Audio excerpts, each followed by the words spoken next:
जय जय श्री राधे। वर्धुनी एकादशी। धर्मराज युधिष्ठिर बोले, हे भगवान, मैं आपको नमस्कार करता हूँ। आप कृपा करके वैशाख कृष्ण एकादशी का क्या नाम है तथा उसकी विधि एवं महात्म्य क्या है। भगवान श्री कृष्ण ने कहा, हे राजेश्वर, वैशाख मास के कृष्ण पक्ष की एकादशी को वर्धुनी एकादशी के नाम से जाना जाता है। यह सौभाग्य देने वाली, सब पापों को नष्ट करने वाली तथा अंत में मोक्ष देने वाली है। इसकी महात्म्य कथा आपसे कहता हूँ। पूजन विधि। एकादशी के दिन ब्रह्म मुहूर्त में उठें, स्नान करके स्वच्छ वस्त्र पहन तैयार हो जाएं, घर के मंदिर को साफ करके गंगा जल छिड़कें और फिर पीला आसन तैयार करें। उसमें भगवान विष्णु की प्रतिमा या चित्र को स्थापित करें। फिर उनको धूप दीप अर्पित करें।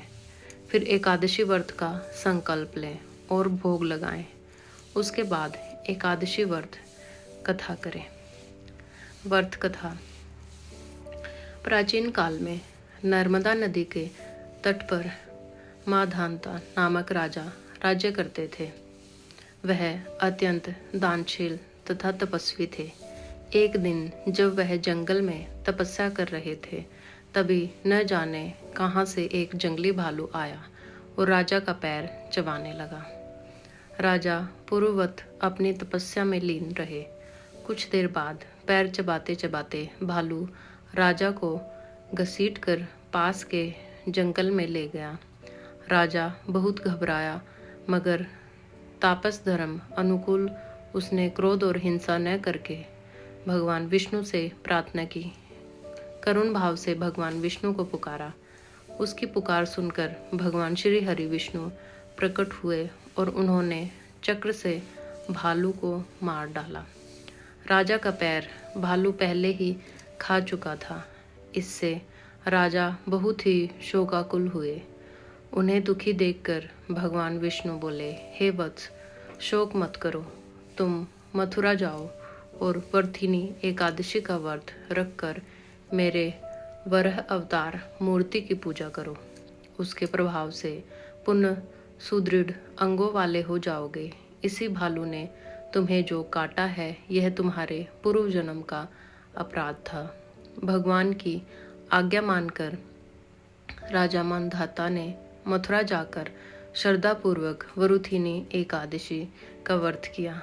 इसके प्रभाव से राजा शीघ्र ही पुनः सुंदर और संपूर्ण अंगों वाला हो गया। इसी एकादशी के प्रभाव से राजा मांधाता स्वर्ग गए। जो भी व्यक्ति भय से पीड़ित है, उसे वर्धुनी एकादशी का व्रत रखकर भगवान विष्णु का स्मरण करना चाहिए। इस व्रत को करने से समस्त पापों का नाश होकर मोक्ष मिलता है। इस दिन भगवान विष्णु का पूजन और व्रत करने का विधान है।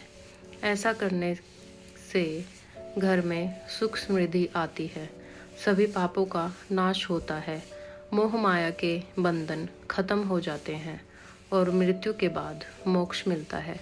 जो भी व्यक्ति एकादशी का व्रत और पूजन करता है, उसके पूर्वजों को भी मोक्ष मिलता है। हर हर महादेव। जय जय श्री राधे।